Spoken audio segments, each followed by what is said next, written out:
and they were using computers the size of a room that literally your calculator is more powerful. Like that's the part even more crazy. Your Furby was more powerful than the computer they used to Steven crunch the doesn't know what a numbers. Furby is. Steven, for the I know what a Furby is. Thank you very much.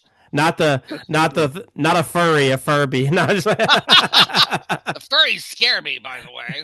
hey, Furby scared me too. Don't even play. Seeing them out in public. Randomly start talking in the middle of the night. God, I had a Furby and I didn't take care of it, so like it would like randomly like not speak English, like just jibber jabber.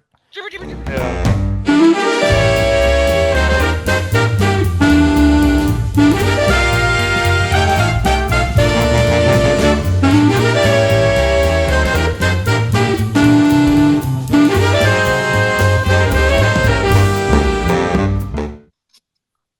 Welcome back, ladies and gentlemen, to the Chicago Cinephiles podcast. I am your co-host, Daniel. Joining with me, as always, is James and Steven. Fellas, how we doing today? Moontastic. Moontastic. Glad to hear that. Moon and I, we know each other well. Spacey. Moon River. Oh, yeah. Spaceballs. Have you seen the trailer for the new Spaceballs? It's very funny. Oh, it's so good. Okay, I'll check that out. Like, I'll check it out. Well, for those of you that are, our audience from Earth, hello from the moon. We are broadcasting. We're the first podcast on the moon. So, Houston, we have a problem. Houston. Today we're going to talk about, as you guys know, we usually do Oscar winners. But today is one of those movies that we're doing a difference because of the 30th anniversary happened recently of the Apollo 13 movie, and also Jim Lovell passed away recently. So just kind of paying homage to that, and figured it'd be good. It's a good movie, so it'd be fun to do. So with that being said, let's go ahead and dive in this episode, fellas. So today's episode obviously is Apollo 13, the 1995 movie that was released in June 30th of that year. It does star quite a few celebrities. We've got Tom Hanks as Jim Lovell, Kevin Bacon as Jack Swigert. What a great name. Bill Paxton as Fred Hayes, Gary Sinise as Ken Mattingly, and then Ed Harris as Gene Kranz. Ed Harris. Bring me an Ed Harris any day of the week. So cute. Oh, my God. Dreamboat status. Dream me. Is it because you're bald, Steven? Is that why you think he's attractive? Ed have no Harris is what I. Ed have no harassment. Yes. So the chiseled jaw. Oh, love it. Dream me. So it did have a budget of about $52 million, which I had to do a double take on. I was like, holy crap. Like, I mean, it makes sense, but I just didn't think about it being that, but it did gross $355 million. So I think it did pretty good for itself. It was nominated for 9 Academy Awards, but unfortunately another movie came out, a little movie called Braveheart that same year. And that's what won. So it didn't win anything, but it was nominated. 2003, however, it did get the honor of being the special preservation for the U.S. National Film Registry. So that's exciting.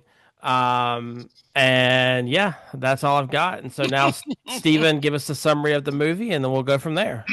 Yeah. I just love that this is Ron Howard. I mean, if anybody is a fan of the Andy Griffith Show and also of Happy Days, which if you're my age, you just fell in love with Happy Days, Lauren and Shirley. But it's just to see him grow as a filmmaker and really want it badly. And now he's one of our best filmmakers in the States. It's wonderful. And this movie is, I think, one of his best, I think. So I'll go in my summary. But pardon me. Apollo 13 is a gripping dramatization of NASA's ill-fated 1970 lunar mission. Astronauts Jim Lovell, Fred Hayes, and Jack Swigert, whatever, set out to land on the moon, but an oxygen tank explodes mid-flight, crippling their spacecraft. With dwindling power, failing systems, and rising carbon dioxide levels, the crew and mission control in Houston must improvise solutions to keep the 3 astronauts alive on their recharted course back to Earth. The famous phrase, "Houston, we have a problem," underscores the crisis, but it's the movie's other inspiring phrase, "Failure is not an option," that encapsulates the overwhelming odds, the ingenuity, the teamwork, and the perseverance that brought Apollo 13 and its crew safely back to Earth in what was truly NASA's finest hour. Ta-da! Awesome. Great job, Stephen. Thank you for that. Hmm. Alrighty, so usually this is where we kind of go over what happened this year. However, we've already gone over that with Braveheart, so I'm just going to touch on it briefly, just in case you missed that episode. March of that year, Selena was murdered by her fan club president. We had the Oklahoma City bombing in April. O.J. Simpson was acquitted in Wow. October, and the Million Man March in December and October. So just some kind of high level points there, but some pretty Mhm. obviously culturally significant moments. Oh, yeah. But yeah, if you guys want more of that, go check out our Braveheart And episode where you we two kind of were talk more how about it. old in '95? I mean, let me put this into perspective here. How old were you 6. two? You're Uh, 6 years old? well, Really? when this movie came out, I was only James. You'd be 5 when this movie came out. I was Well, Oh, 6 my God. okay then. because it come out because Wow. well, when's your birthday, James? June. Okay, maybe not then. So you June what? Oh no, I June 25th. So you would So have been 6. Okay, I just barely made it. I was I 6 as just well. barely. I hadn't turned 7 yet. Wow. And I was already working downtown in the Loop for a venture capital firm, you know. Really? Yeah, oh, yeah. I remember when the verdict came in for OJ. I mean, Mm. the city, the country stopped. Nobody was moving when that, I mean, we just all huddled around televisions. Nobody was going to do anything. It was, one of those quiet moments, like, like when the Cubs lost after having won three, and then they lost the next four that year. I was doing a show and had to walk back home to my apartment, and like the bars, no one was like talking in the bars. No one was talking on the street. It was just dead quiet in the city. Hmm. So scary, so weird to go, wow, we've lost something here, So that's so interesting to see what you all were 6 and 5, and I was already in a. And when MJ retired. Um, okay, guys. So then let's move on to some fun facts about the Yeah. movie. Take it away, fellas. Enlighten me. You want to take it over, James, or me too? Yeah, the one thing that I just found fascinating, I was like, for 1995, the weightlessness Oh of yeah, like how they filmed it all, I was like, man, those are some really good special effects. yeah. I was No, like, nope, they're they in the did the vomit comet. vomit comet. So Hmm. like for what people don't know, the vomit comet is how they change astronauts to like be um used Uh-huh. to zero weight, zero G. So they go up and then they go down and they go up. And you get some like a few seconds of weightlessness. They Oh did no, it like 34 times 20 or seconds. whatever. Like, You can produce 20 seconds of yeah. weightlessness. 20 seconds. So yeah, so That's it. that whole film, 20. They went, like, and it gave them 54 minutes of footage. Do your math, people. 54 minutes of footage of weightlessness shot in 20-second bursts. yeah, Hello. I mean, I isn't would that be like, you know what? insane? I'm out. I'm out. I'm out. Sorry, I can't do it. Well, Bill We know you're out, Paxton, Steven. You've Tom been out since Hanks, 1973, but but like Bill Hello. Paxton, Tom Hanks, and Kevin Bacon were all proud that they didn't get sick from the so-called vomit comet, as they put it. yeah, Like they were so proud of it. But like the amount of times they had to do it, I would be proud too. I But would I be. don't think I would do it. Oh yeah, I would have thrown up so much. Hell And no. Hell no. so like a lot of the special effects, I like apparently were not like, which is No. crazy when you think about it. Happening. It's Well, happening. like they made the like, um, like how you could see the astronaut's breath. Hmm. They purposely filmed it in 34 degrees Fahrenheit so they could see the actor's breath. Like, forget this. I am No. going to just make them actually deal with that BS. Come on. Um, and Comment then of on. CGI, course, baby. CGI. I think well, it's. like, I think that makes the movie better though, because I think they probably feel like they live like an astronaut. I think it Yeah. makes them portray the characters more. It's called yeah, acting. I thought this was like Good point, crazy Steven. special Exactly. effects for like 95, but apparently it wasn't. And It's then crazy. um where the special effects where I thought they just used footage from the Saturn V rocket, but a lot of it was just miniatures and models Yeah. and where they actually shot it. They didn't actually use any footage. And I was like, I mean, wow, crazy that's good. cool. Yeah. Yeah. I think Ron Um Howard says that the liftoff sequence is his favorite thing he's ever filmed. Mm. It's what he thinks is the height of his filmmaking ability. My it is favorite very thing good. about this movie is, and if I get in trouble, just beat me. I don't think I will. But Bill Paxton says, after he throws up, right? Which, P.S., I've listened to different people and before this. When he vomits, right, at the beginning of that, after they've lifted off, that's still floating around in the capsule. Mm-hmm. Unless they catch it with something, that I was, I'm out. I'm out. But Bill Paxton says after that, I could eat the ass out of a dead rhinoceros. Okay. Now, funny line, that was not in the script. Uh, Gary Busey was visiting the Oh, set wow. that day, and they said, "What's a good line a country boy would say?" And Busey, of course, Busey came up with that. I could eat the ass out of a dead rhinoceros. That's amazing. Which he apparently had said that Why line. was he on set? What was he like? Who knows? I mean, it's Gary Busey. Sure, it is Gary Busey. Like, I mean, what? Friend of a crack. friend. Who knows? Just the craziest man in the world. And I love that failure is not an option, which is one of my favorite lines from this movie, was not in the script, but and that character didn't say that, Mm-hmm. that person said in real life. But when they were interviewing people from Mission Control, who was it? Clear Lake, the interview people there, they said, "What was it really like?" And one of the questions was, "Weren't there times when everybody was just panicked?" And to someone said, "No. When bad things happen, we just calmly laid out options, and failure was not one of them." Mm-hmm. And now, okay, that's it. That's our tagline for this. I mean, just Well, I amazing. mean, the Houston Winter Problem's not accurate either, which we can get into later. But he didn't Mhm. actually say that either. We have had a problem. But we can talk about Yeah, that later. yeah. I mean, so many great little moments, and I love. Of course, you all won't get this, but that Ron Howard had Walter Cronkite record new audio reports for this movie. Wow, So Cronkite, that's the way it is. you it's that's really Cronkite. cool I mean, Cronkite, they broke the book. because they're getting it as accurate as possible because he was the one that was Oh, on the air, obviously. So that he's just I the mean, one that really pushed this country into being interested in the space program. I mean, we all say this, people who are my age and older. Everybody in the country watched Johnny Carson at night. Everybody in the country watched Walter Cronkite, CBS News. That was the guy to go to. You want to know what happened today? You watch Walter Cronkite. And he was so fair and really just told the news as it was, but he loved the space program. So mm. he pushed it and pushed it and pushed it and really got the country just excited about it for years and years. So he's really the person who gave us a lot of our trip to the moon, Hmm. I think, in my opinion. Just really pushed it. It's just fun. I love it. Awesome. Well, thank you, fellas, Mm. for that. All right, let's move on now. We got some questions to ask. So, as always, we Oh start no. with what were our initial thoughts.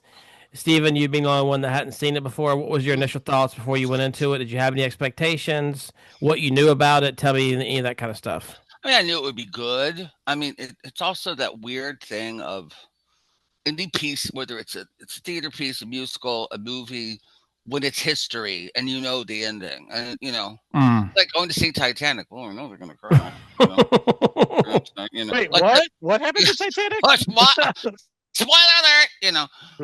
But you're like, how are they gonna make this dramatic? I didn't have a doubt in my mind that Ron Howard could make this dramatic. I'd seen scenes from it, just a few, Hmm. but it's very interesting to see it done. And Tom Hanks, it felt like to me that I don't know. I was Tom Hanks is one of those people that you as a performer, you have something that you give off in front of a camera and in front of an audience that you cannot control.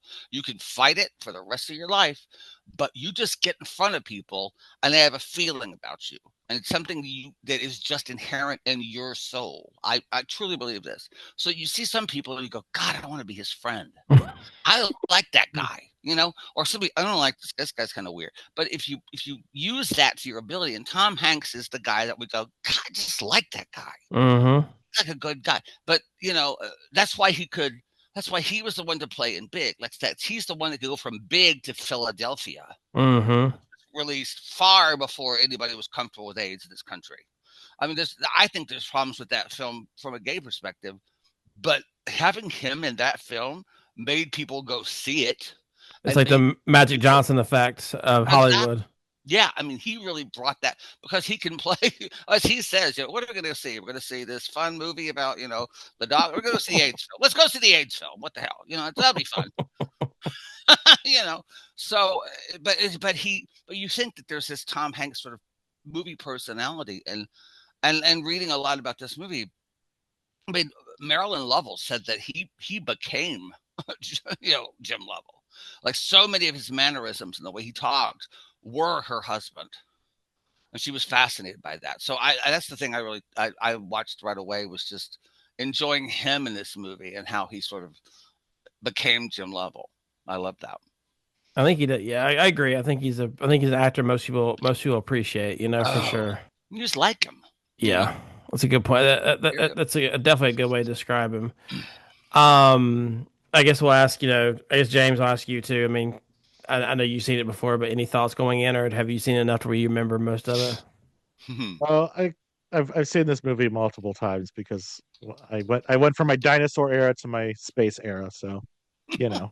What So space I've seen this era? movie. What other space era movies are there that you watch? What is it? Oh, like just anything learning about space. So Armageddon, like Oh, I see. get Oh it. my Like, god. oh my god, I watched Armageddon Independence like Day. yes. Independence Day. Oh my god. No, but like, Space What a Odyssey, movie. although whatever. But no, I came into this movie and I'm like, I'm gonna enjoy this movie. hmm Yeah. And I still enjoy it to this day. Yeah, and then I'll hop into the first one. So the question that I just want to bring it because I'm sure somebody in the group or somebody in the audience is going to agree with me, but I know this movie very well because this is a movie that we had to watch year after year in high school and middle school, and it was like Really? every year it was like a science movie. We watched it in science. Whenever we talked about space, it Oh, always came up. We always watched it. So wow. I probably saw it 2 or 3 times just as a kid. Wow. Yeah. Um, Really?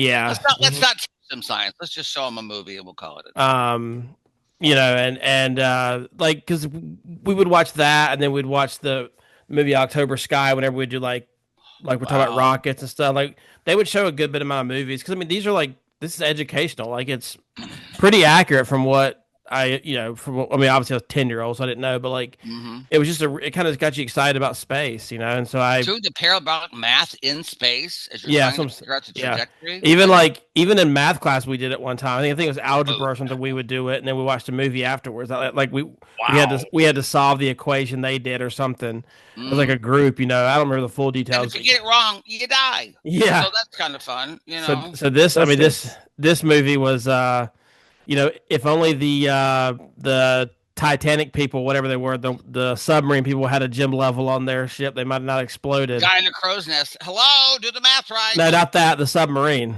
Oh, I see. the Titanic submarine, whatever they were called. What Oh, was it called again? Ocean Gate?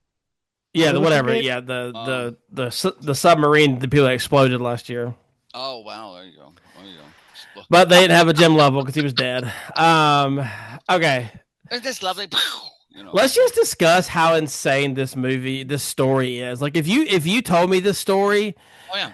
is this story believable if you didn't think it was true? Okay, let me tell you this.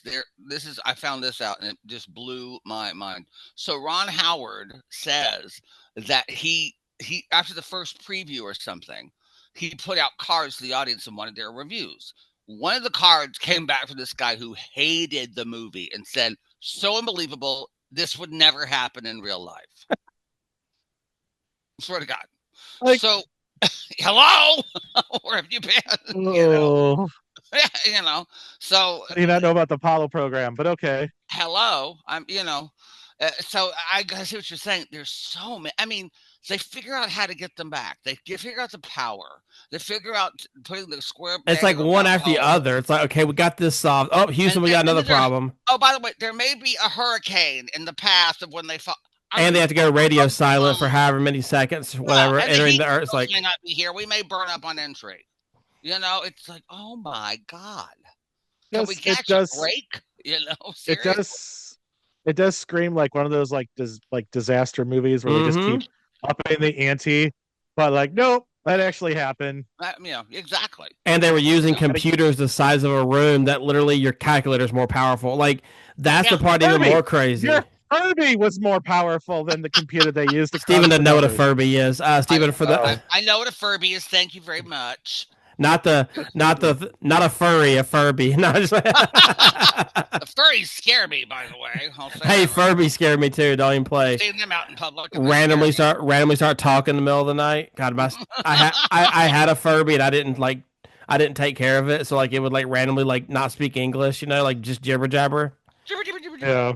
Because it starts off, Steve, I don't know if you know that, but like it starts off, it doesn't speak English. It just speaks like their language, which is just gibberish. And the more you talk to it, it picks up your language. Oh, goody. That sounds great. Mine would curse a lot. That'd be great. Um, but yeah, just like I just think about how unrealistic this movie actually is when you think about it. It's like you said, it doesn't I make mean, any this is what they went sense. through. This is I That's what know. I mean, yeah, crazy.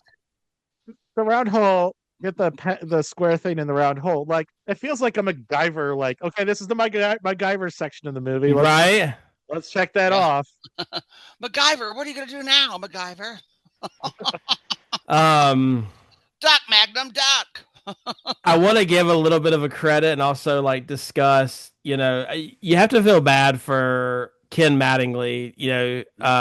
Gary Sinise's character that being pulled because he might have a chance of having the Oh, measles. And yeah. I think Uh, what shows his character more is the fact that he didn't show any like animosity when they said we need your help. He instantly locked in and felt like he was a part of the crew, which he was because he was the like.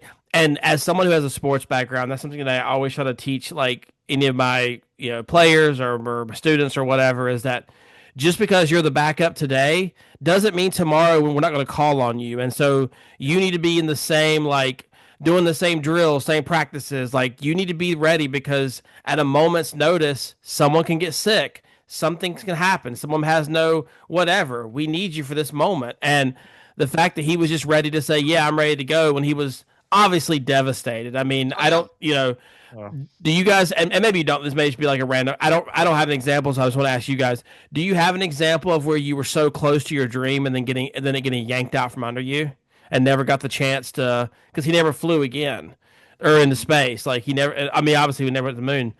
Do you guys have a story like that? If not, it's okay. I just wanted to, ask you guys if you had one like that. One thing I can think about is a friend of mine here in town, and if this he watches this, he'll probably kill me because we became less friends afterwards.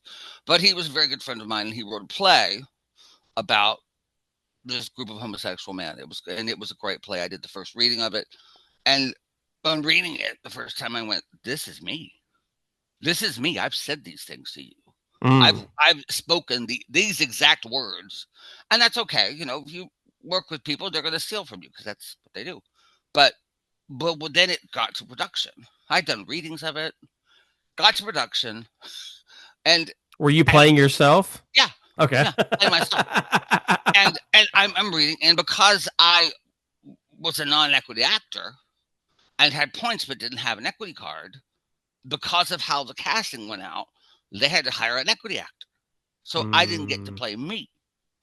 And they offered me the understudy, and I said, no, no, I don't want to Oh, sit and watch sorry. I thought someone I else. muted. I'm so sorry. That's Cut that okay. out. I'm sorry. That's good right Sorry. there. Sorry. I thought I muted. I'm so sorry. Forgive That's me. okay. But because I didn't want to sit and watch someone else play me, and then Mm. I didn't take it. So then I'm listening to people who are swings in the show, and one of them called me up and said, "So I'm swinging this person, and and I'm also playing you." And I goes, "Well," he goes, "Everybody knows it's you, Stephen. We all know we know you. We know Mm. the character." So it was just so heartbreaking to go, "I am this guy." Lewis Black says, they had written an entire character of a sitcom about him.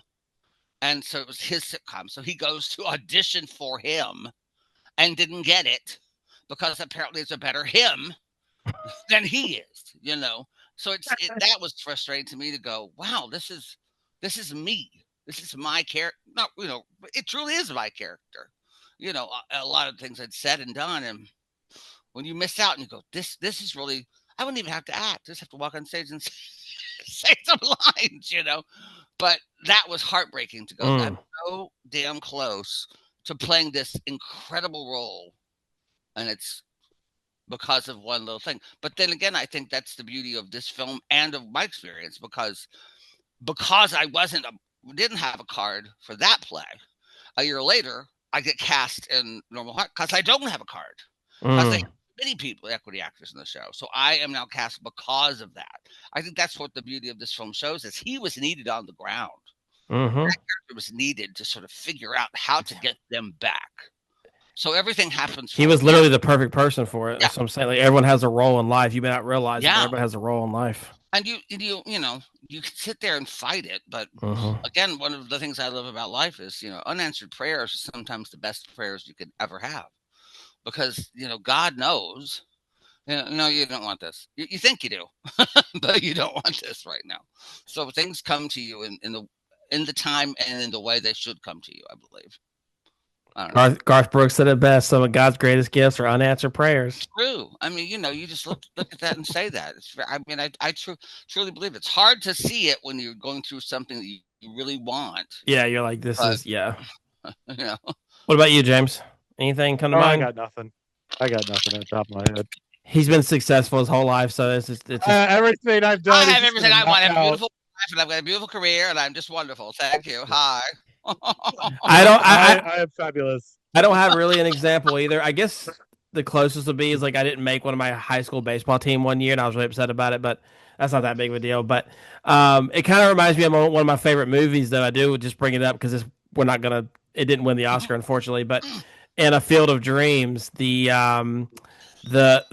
doctor never got the chance to. No, I'm sorry, not Field of Dreams. Oh yeah, Field of Dreams. Yeah, the doctor never got a chance to make it in the major leagues. He was at AAA, which you don't know is one level Yeah. below the pros, and then he got like they never called him back. He had his chance and never made the Um, pros, and then as a ghost, he got to go on the field yeah. and play people like play against the pros, and he was so close, and then I won't spoil the story, but it's definitely worth a watch if you guys haven't seen the movie.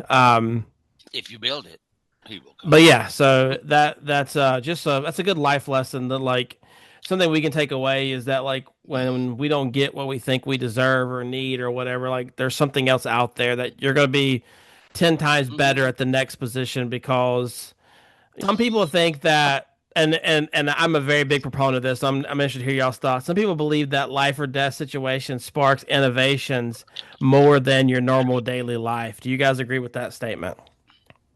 Oh yeah. Forces you to. When your back when your back's against the wall, you come up with some pretty creative solutions. Because Like, how long do you think it would take for them to come up with all these innovations that they did for like like you said having to get the carbon dioxide filter all like that may have taken years to develop a proper one, but they didn't have the time. They had to now or never. Yeah. I mean, just when they throw that stuff on the table and go, Mm-hmm. "What they got up there? Make this work now." You got this is what you yeah. got. Figure it out. And they when he cuts the bag on the first try, and I'll be like, oh my god, if we're gonna die, we're gonna die up here because he cut the bag. I mean, good lord, you know, Did you ever it did you ever think forced. about the poor engineers who had to think of like he ruined all the bags? They would have to come up with another solution. Mm-hmm. You did what? Oh, you're SOL. It's all 2 minutes. I don't know who would you guys rather be in this situation? The engineers on the ground or the astronauts in the spaceship? Well, Engineers on the ground. yeah, because they're alive, and if they screw it Oh, up, I don't know, man. That's a ton of pressure to be under I'm to solve that. I would almost rather if just be the demo guy. Yeah, just tell me what I need to do and I'll do it. I don't want to be the guy that sits for hours and calculates stuff. I'd rather be the guy that just doesn't hope for the best. okay, if I knew I was going to survive, Right, I right. could see your point. But at that point, I have no idea if I'm Yeah, making it out alive. true, true. So no, I would have rather been so the scary. engineer. They Yeah, it should says a have lot about they their should have character. had a crossover of the airplane guy and Apollo 13. Like this is the wrong week to stop doing drugs. Like he I should picked have the made wrong quick because methamphetamine. he should have made a cameo. Like Quit the wrong quick stuff and glue. Um, because the example I always give, especially is like with my history background, is war always creates innovations like crazy. Like you look at the difference between World War I and World War II. World War I, we still had cavalry. I Those mean, charges. Yeah. and then World War II, obviously we didn't, and we had atomic bombs. So it's just crazy that How like, can I throw fire on people way over there? I want to put The people on whole fire over there. A flamethrower. Hey, here we go. and no, that's not a the gay whole bashing. Woo. Boo! Well, You're on the fire. whole Boo! You're on fire. the whole point of the Apollo program is because the USSR and America got into Absolutely. a pissing match about who's the better and who can put nuclear weapons on the But moon. think about Sputnik. Basically, Think what that about was. And you're we in know the who the better was. 50s, and all of a sudden there's something hovering. There's a satellite. You've never heard the word before. Yeah. There's this thing flying over your head that will circle the country every so many hours. Yeah. That would freak me out in the Mm-hmm. 50s. They've got what in the sky? I mean, you don't know what their capabilities are. Especially Freak if you're me out. 70. Think about 70 in the 50s. You were born in 1880. So you went Yeah. from like Victorian era Yeah. to Mm-hmm. something circling in Yeah. outer space. Like Yeah. the Even from the woman change who shows that her went on ankles was is a crazy. hoe, and now there's this thing in the air. I mean, No, that's true. I didn't think about it that way. That's very true. wow, you're right. You're totally right. I mean, innovation is innovation, but it isn't it funny that it comes from war a lot. Comes sparks from, and it comes from who's got the bigger, who's going to measure them, who's going to be bigger. Because if Russians have what, we want this bigger now. Mm-hmm. Still Yeah. true. No, Basically. it's yeah, but it's just but yeah, I just thought it was like I think this is a good example where it shows, like yeah, obviously in the moment this was scary, but I would like to know like what advantages came from this, because I know that like I know there were advancements obviously that they did because of this, and like I even know like for example, obviously a sad moment, but like the Challenger exploding, Hmm. they've now gone back and changed their policy about the screws or whatever. Like I mean, I know it sucks people had to die because of it, but it does show that just innovation, just that life or death situation, really makes people And the innovate. explosion they talk about at the beginning of this movie is because Yeah, good the, point. the door opened inward Yeah, exactly. Like who instead of would? out. That's the Yeah, biggest. That's the change. And they may yeah. have been able to Great save one point, if the Stephen. door had opened outward. I mean, Great just point. little things like that. I wonder if the space shuttle uses all the same size filter. What? I mean, Right? isn't that stupid that the two capsules use different? Is that just ridiculous or what? They probably didn't I think about mean, it honestly. 'Cause I mean, it's so hard to think about Oh that kind of no. stuff. and think about the computations they made. Why are we Mm-hmm. off course again? Oh, it's got three people in it, not two. Oh, it's carbon dioxide throwing out because we thought we'd have two people in here, not three. I But mean, I mean, I understand a little bit more. It's not because it's not like you're taking a trip down the road. Like you have to calculate that because you're. that's what I mean. But you're thinking, I have to calculate this. Oh, we've already done that a while back, Oh, I but see they what you're didn't saying. Yeah, yeah. consider. Wait a minute, we have another whole body in here, and it comes to them so late. Oh, that's right, Good as point. Yeah, opposed it's a to good point. oh, sir, there's three, sir, that kind of Table thing. for three on the moon, please. It Um, looks like I'm lounging on the moon, doesn't it? Looks like it does. You look very Lex Luthor right now. You're petting your cat that right was there. very coolish, Mister Bond. Next time you give me the robe, get me outside the bath, or whatever he says. Like that's like my favorite. This is my favorite scene from that movie. Otis. All right, let's discuss this because it's kind of wild that So and hats off to his wife for being like, I don't want to talk to you because you don't want to show my Yeah, husband because it was not cool. Like, let's talk about how this was a third moon landing, so it wasn't televised, and the that's fact that crazy. we haven't been on the moon since 1972. Yeah, But they were so bored of it already, and it wasn't like it was like, America. and it wasn't like there was 24/7 stuff to watch. Like you had 5 channels. Are you telling me no one wanted to watch the Three, moon landing? three, yeah, I'm being three, generous. So three, it's and a very weird PBS. I'll say that a very so it's strange so PBS. it's like it just yeah. I just want to talk about that. Like how it's just crazy I to love, think that it was so boring, but yet we haven't been on the moon in 50 years.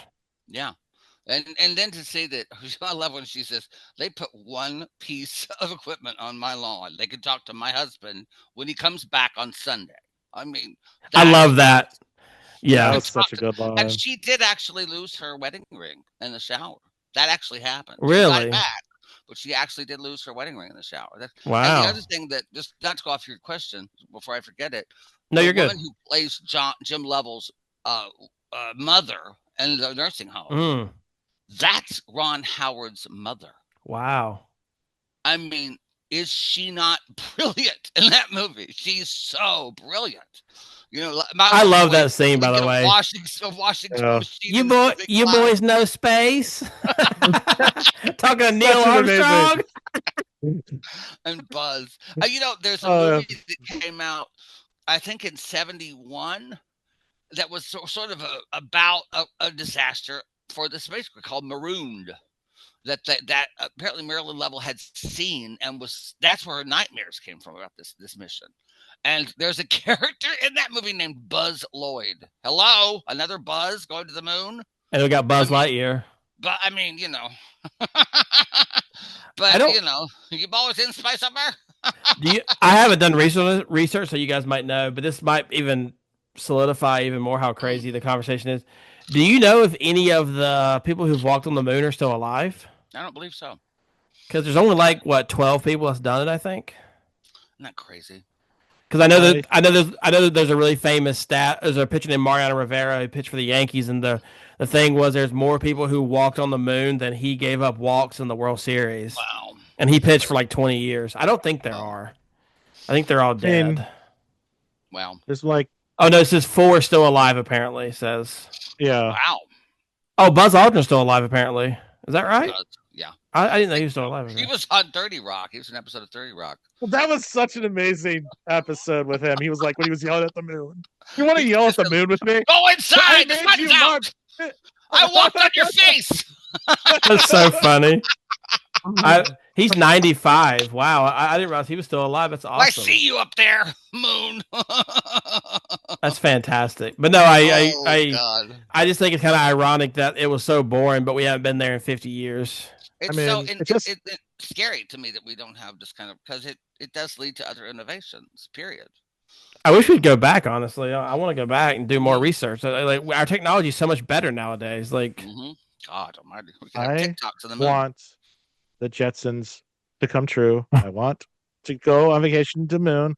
I want my space car, like my flying car. Well, you can go to Mars with Wait, I want to come back with Elon. Where there's oxygen, where we know there's oxygen right now. I don't want there's no oxygen on the moon, Stephen. No, well, hello, but whatever.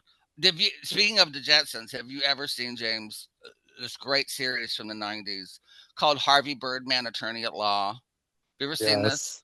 Yes. When the Jetsons are his client, and they're used to being on the moving rockways, so when they go to his door, they have to walk to his desk, and they can't walk because they're so used to. So they're kind of like breaking their bones to get over to his desk because they've forgotten how to walk. So funny. I mean, but that's what we're doing to ourselves with AI in our brains. So we're allowing these things to sort of take over for us. So, yeah, if you've never seen Harvey Birdman, Attorney at Law, watch that episode and watch the first one with Apache Chief when he spills coffee in his lap and can no longer get big. It's truly one of the funniest things I've ever seen in my life. Awesome. To your point, Daniel, ADHD still a thing in America, even back in the 50s. Yeah. And 60s. What is? And 70s. Yeah. ADHD, like our attention is not long. Oh yeah, true. Yeah, good point. Yeah. Which is so Not crazy because I know I know none of us were alive when it first happened, but when they first landed on the moon, it was like I think it was the most watched event in history. Yeah. And then 5 or 6 years later, it's don't put on show. And you see Cronkite when they land, you see him smile. He is elated that there's a man on the moon. You see, he just cannot contain his happiness that we have done this, and it was an American too. Take that, Sputnik. I just always think about the Superman 2 when General Zod, when they find astronauts on the moon when they first come to the moon, and they sort of hear them talking to Houston. So he thinks it's planet Houston. Zod thinks this is the planet Houston. No. That's funny. Hello, Houston. That's funny. Alrighty, y'all. The final thing we always ask is, did you guys like the movie overall? I'll start with this one. Yes, this is, even though I watched it in high school, obviously I've still gone back and watched it since, but it's actually one of the movies that I actually have it on Blu-ray. I really enjoy it that much. I bought the updated version of it because it's just it's just that good. So yes, I very much like this movie. I love this movie. This movie just brings childhood memories and space. Such a good movie. I mean, I think it may have been a better choice for Best Picture than Braveheart. I think they're both right up there. That goes to our next question. Should it have won? They're so different. You're gonna Well, sit Steven, through you're the this. anti Braveheart person because you didn't like it before you went No, into it, and then you I liked it. I So liked it, but I would say I like to know doing your it, opinion on it first. you know, hundreds of times in a vomit comet at 20 seconds per shot to get this film right. That's who I'd throw the award to. Because it is Well, I mean, you can give it to him for best actor, sure, but I think, Special effects. I mean, Braveheart, man, that's, yeah, I don't know, man. You don't think Ron Howard was up in that vomit comet with these people filming this? He was up there. And for those of you guys playing the drinking game for Ron Howard, that's now 37 times Yeah. Steven has said So that. So yeah. take So 37 you're shots. now drunk. Yeah, Hello. and we all look very attractive. Hi. Yes. That's my game for the Oscars. I always play the game of the Oscars. Anytime someone says storytelling or stories or anything like that, you take a shot. You're You hammered want to 50 minutes in. die? I mean, yeah, like boom, boom. Steven, I'm the we're storyteller. Boom. Steven, I'm about to become your favorite sheriff in the United States. It's like when you're taking 37 shots, you've got that what he refers to as Rolex. What does he call it? Rolex. That's Rolex love. Rolex love. Have you heard that, James? No. So there's a No, Jen. really there's a guy in Florida. He's hilarious. He like roast Oh like my god. criminals, like if and like so he puts a picture of this drag queen, and he's like, this is what they want to be.